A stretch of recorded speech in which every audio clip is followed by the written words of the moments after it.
салом бинандагони азиз, тозаҳои Тоҷикистону ҷаҳонро дар барномаи ахбори озодӣ пешниҳоди шумо мекунем. Нахуст мурури кӯтоҳ ба сархати мавзӯи имрӯз 3 феврал. вазири маориф ва илми Тоҷикистон мегӯяд, аз кор рафтани омӯзгорон раванди маъмулӣ аст. Коршиносон розӣ нестанд. ин кам будани сатҳи маоши муаллимон дар мактабҳо аст. шаҳрдории Хуҷанд бунёди тарҳи рӯёии Чинатаунро ба зиммаи ширкати сохтмонии маҳаллӣ вогузор кард. имрӯз чанд қадар маблағ дар бонк дорам ва тамоми ӯҳдадориша ба таври хаттӣ гирифта баъд дод. мансабдори хатлонӣ эътироф намуд, ки ба шарофати сарбозшикор ва ё аблава нақшаи даъвати тирамоӣ комил шуд. ба ҷарби ҷамоат, ба ҷарби ҷомеаи шаҳрвандӣ, донишгоҳҳо, коллеҷҳо ҳамира ман дар 15-ум ҷо хезондам. зоҳиран нигарониҳо аз тарки касб кардани омӯзгорон дар Тоҷикистон бештар мешавад. мақомот аз ҷумла вазири маориф бовар доранд, ки ин як раванди маъмулӣ аст, ҳарчанд баъзеҳо аз вазъи пешомада бонги изтироб мезананд. дар нишасти вазорати маориф ва илм дар душанбе дар ин бора чӣ гуфтанд Муллораҷаб Юсуфӣ ва Нигораи Фазлиддин бо ҷузъиёти бештар. як чиз нав нест, ин ҳамасола ҳаст. بیشتر خبرنگاران برای پاسخ پیدا کردن به یک سوال به این نشست آمدند: چرا یک قسم آموزگاران در تاجیکستان ترک کسب میکنند؟ برخی گفتند این کار به یک فاجعه تبدیل شده است. معلم مثلا معلم تربیت جسمانی تاریخ درس میدن و یکم فن دیگران. این که مثلا معلم نمیرسد، جناب استاد من فکر میکنم این به حد فاجعه رسیده است. و ما کوشش میکنیم که مؤسسات توسط میانه کسبی ما وزیر معارف با یک خونسردی ترک ساحه کردن یک قسم آموزگاران را تصدیق کرد، اما گفت این یک روند معمولی است. در مسئله ترک آموزگاران من در اول گفتم اینها گوناگون است، موجبات است، نفقه است، فوت است، بیماری است، عوض نمودن جوی زیست است. خیلی طبیعی است که حالتی است که قانع کننده نیست.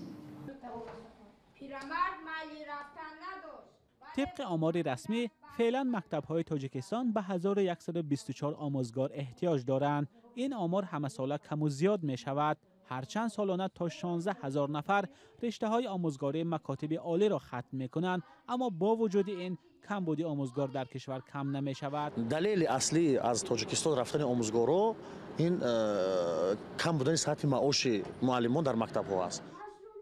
طبق آمار رسمی در تاجیکستان قریب 129,000 آموزگار فعالیت می‌کنند. معاش یک آموزگار با معلومات عالی و تجربه کاری تا 1030 سامانه یا کمی بیشتر از $91 مقرر شده است. آموزگاری که تازه دانشگاه را ختم کرده به مکتب می رود 759 سامانه یا $67 معاش می گیرد.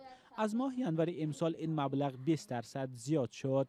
متخصصان با اشاره به این سطح معاش تاکید می کنند که تا معاش آموزگار برای تأمین زندگیش نرسد، فرار مغزها از بخش معارف ادامه خواهد کرد. مولارجب یوسفی، نگاره فضل‌الدین، آزادی دوشنبه.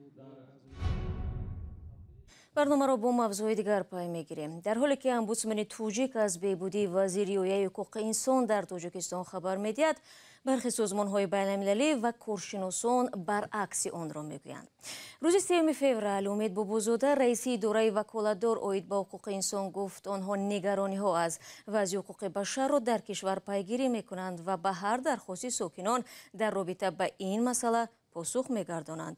Алишер Зарифӣ ва Барод Юсуфӣ гузориш доранд. ваколатдори ҳуқуқи инсон гуфт вазъи ҳуқуқи башар дар Тоҷикистон дар соли гузашта назар ба солҳои пеш беҳбуд ёфтааст. гуфта шуд, ин арзёбӣ дар асоси мониторинг ва санҷиши масъала дар мақомоти мухталиф ба миён омадааст.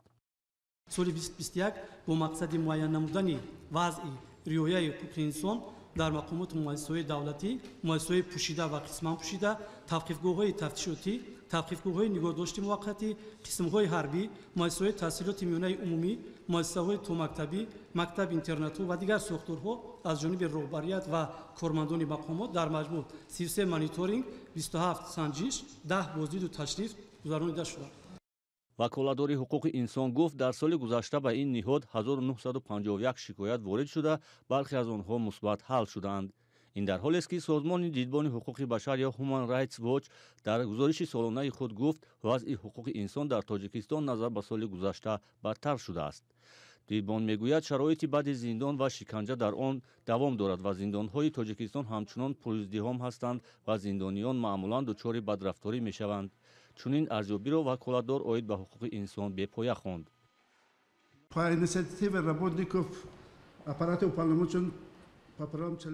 бо ташаббуси кормандони ваколатдор оид ба ҳуқуқи инсон дар Тоҷикистон 5 мавриди шикоят аз шиканҷа дар зиндонҳоро ҳузурӣ санҷиданд. санҷишҳо муайян кард ки далели шиканҷа шудани маҳбусон нодуруст аст. ба навиштаи дидбони ҳуқуқи башар мақомоти Тоҷикистон дастрасӣ ба сомонаҳоеро ки интиқод мекунанд маҳдуд карда рӯзноманигорону блогерҳоро барои андешаҳои интиқодӣ ба ҷавобгарӣ мекашанд. дар бештар аз як моҳи ахир нигарониҳо аз набудани интернет дар вилояти мухтори кӯҳистони Бадахшон садо медиҳад. санадҳои байналмилалӣ пеш аз ҳама паймони байналмилалӣ оид ба ҳуқуқи шаҳрвандӣ ва истироҳат дар чор ҳолата пешбинӣ кардааст ки мисол аз ҷумла барои таъмини ҳамин бехатарии аҳолӣ ин фақат як асос аст вазъи фавқулодда барои таъмини мисол ба тартиботи ҷамъиятӣ таъмини сеҳати саломатӣ таъмини амнияти аҳолӣ ҳамин санадҳои байналмилалӣ иҷозат медиҳанд ки баъзе ҳамин ҳуқуқҳои шахс ё ҳуқуқҳои гурӯҳи шаҳрвандон маҳдуд карда шаванд. таҳлилгарон бар инанд ки мухолифат дар баҳогузорӣ ба вазъи ҳуқуқи инсон дар кишвар миёни ваколатдори ҳуқуқи инсон дар Тоҷикистон ва созмонҳои байналмилалии ҳомии ҳуқуқи инсон эҳтимол ба шеваи баҳогузорӣ рабт дорад, вале ба назари онҳо воқеият ин аст ки вазъи риояи ҳуқуқи башар дар Тоҷикистон беҳтар нашудааст. фаъолони ҷомеаи шаҳрвандӣ ҷарима баста истоданд ё ин ки маҳкум карда истоданд ҳамаи ино созмонҳои байналхалқӣ ҳар як факта бо далелаш сабт мекунанд ва баъд баҳо медиҳанд. он чӣ ки дар Тоҷикистон ман фикр накунам ки ягон сохторе ҳамаи ин ҳодисаҳои ҳисобу китоб кунад ё ки сабт кунад ва дар натиҷа баҳо диҳад. вазъи ҳуқуқи башар дар кишварҳои Осиёи марказӣ аз ҷумла Тоҷикистон дар гузашта низ борҳо аз сӯи созмонҳои байналмилалӣ мавриди интиқод қарор гирифтааст. мақомоти Тоҷикистон ҳамеша иддаои бадтар шудани вазъи озодиҳо дар кишварро рад мекунанд. акнун меравем ба ҷануби Тоҷикистон. билохира як мансабдори минтақаи Кулоб дар нишасти матбуотӣ эътироф кард ки дар ҷараёни даъват ба артиш сарбозшикор ва ё худ аблава ҷой доштааст. ба қавли ӯ аз хизмат дар артиш набояд касе истисно бошад. то ин дам мақомоти тоҷик ҳамеша вуҷуди аблаваро рад мекарданд. маҳмудҷон раҳматзода дар ин бора тафсилот медиҳад. ҷамшед гулаҳмадзода генерал-майёр ва сардори оҷонси мубориза бо фасод дар минтақаи Кулоб аввалин мансабдори баландпояи тоҷик аст ки мавҷудияти сарбозшикор ё аблаваро дар даъват ба хидмати ҳарбӣ ва ширкати худро дар он иқрор кард. дар посух ба суоли хабарнигори Азия Плюс ӯ гуфт ки беин ва беёрии коллеҷу донишгоҳҳо анҷоми даъват дар шаҳри Кулоб имконнопазир буд. من با جلب میلیسیا با جلب جماعت با جلب جامعه شهروندی دانشگاه کالج همین ما در 15 جا خزاندم میبخشین ابلا وقتی این ابلا وقتی برای شکایت که ابلا وقتی کردم. بنا بر گزارش‌های زیاد چنین شکایت‌ها نتیجه ندادند. از جمله ساکن کلاب مهراج کبیرов میگوید پسری او را مقامات از پس میزی دانشگاه داشته به ارتش بردند. فرزند ما در انیورسیته در تاریخ و حقوق فاکولته تاریخ و حقوق در کورس سوم فرزند ما تحصیل میکنند در کورس سوم فرزند ما رو اومده از درون انیورسیته از درون اودیتوریاشون گرفته با طور فریب گرفته بردند.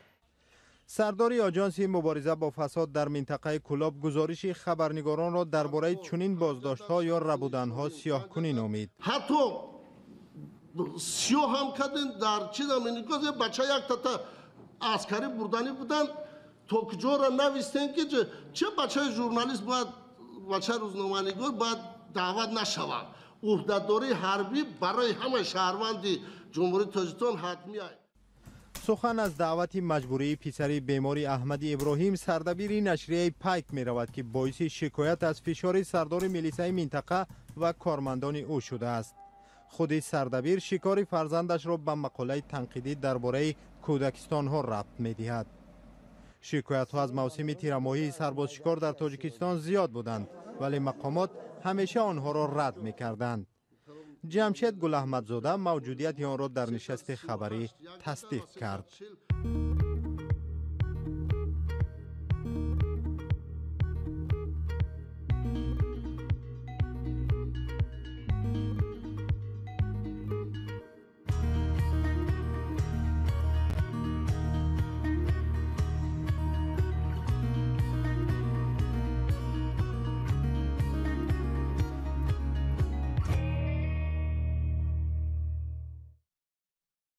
شما برنامه اخباری آزادی را تماشا دارید و گزارشی نوبتی ما از ولایت سوغد است. شهرداری خوجند اجرای لایحه پرسر و صدای معروف با نام چاینا تاون را به یک شرکت وطنی سپرده است. محله معروف با نام چاینا تاون میبایست 7 سال پیش اجرا میشد ولی شرکت چینی بعد از تخریب منزل ساکنان اعلان کرد که زمین محله برای بنیاد بیناهای بلندوشانه مطابق نیست. حالا باشد شرکت ساختمانی محلی وعده داده است که این مکان را به زودی آباد میکند. گزارش فرزان محمدی را در این باره با هم تماشا میکنیم. شرکت ساختمانی قدرت 2010 با نام سیردریا سیتی در مرکز شهر خوجند و کنار رود سیر ساختمان بینای بلندوشانه را شروع کرده است. مسئولان این شرکت میگویند در مساحت بیشتر از 1.5 گکتار 8 بینای تا 16 آشانه با اضافه میدانچه و باغچه کودکانه را برای 1200 عائله تا مهلت 4 سال ساخته به استفاده خواهند داد. ماه اوگوست سال 2015 یک شرکت چینی 32 حوله باشندگان اینجا خیابان رحمان نبی شهر خوجند را برای ساختمان چاینا تاون یا شهرک چینی ویران کرد و طبق لایحه میبایست 15 بینای نو با اضافه مکتب و کودکستان زمانوی میساخت. ولی پس از چند به قول مقامات تاجیک شرکت چینی با سبب بلند بودن سطح آب و مسئله های دیگر در این منطقه از این طرح دست کشید. مسئله های دیگری بین مقامات تاجیکستان و شرکت چینی و ضرری که از این طرح اجرا نشده پیش آمد روشن نیست. ولی اکنون شرکت ساختمانی وطنی میگوید راه حل آن مشکل را یافته و برای اجرای این طرح کمر بستند. ما متخصصان این گیولوژی آوردیم. هم چهار طرفش همه جوشه گیولوژی که تشخیص کرده برآمدیم. ها گفتن میشه همینجا ساخته میشه گفتن بود بعد آغاز کار رو سر کنیم. این مثلا مستحکم کنی زیربینای و یاش هم مصلحت کرده تا ما همش کدی و متخصصای مستحکم کنی کدی مصلحت کرده برآمده آورده همشون متخصص حاضر کار کرده سودیا ما یا خیلی خوفش نیست. سال گذشته بعد سرگردانی و اجاره نشینی های 6 ساله به 32 عائله شهر خوجند که از آنها جبردیده های طرح چینی نیز نام میبرند حکومت شهر از محله 18 خانه های نو داد. حالا مقامداران شهر خوجند میگویند زیانی را که از شرکت چینی برداشته بودند اکنون شرکت وطنی جبران خواهد کرد. ما پیش از اون که با این شرکت این زمین رو وابسته کنیم همه جهت راستیگر برای چهل کنیم خطوی عبوری نشود همه جهت سنجیدیم. هم شرایط اقتصادیشه هم مالیویشه هم امروز چند قدر مبلغ در بانک دارند و تمام عهده‌داریش به طور خطی گرفته بعد دادیم. تقریبا 7 سال جای خانه هایی که با امید بنیاد شهرک چینی ویران کرده شده بود مثل یک خرابزار خالی می ایستاد و تنها اطرافش را پوشانیده بودند. مسئولان شرکت ساختمانی حسنورا یک که مالکان شهروندان چین هستند و مدیر کل شرکت پکین جاو شینجا که با گروه از معماران چینی ساختمان طرح را نهایی کرده بودند از آن زمان تا حال به رسانه‌ها واکنش نکردند. موقع مقامات جانب چین تا حال در این باره معلوم نیست. فرزان محمدی، رادیو آزادی، شهر خوجند. بینندگان عزیز این مطلب آخری برنامه امروز بود. تشکر از یک شما که پیوسته ما رو همراهی میکنید. خبر و گزارش های دیگر چون همیشه در سامانه رادیو آزادی زیر نشانی www.azadi.org گذاشته می شود. گزارش های ویدیو رو می توانید در صفحه آزادی ویدیو تماشا کنید. یادتان نرود فردا شما رو در برنامه سرخط رویداد منتظرم. خدا نگهداری. حیات.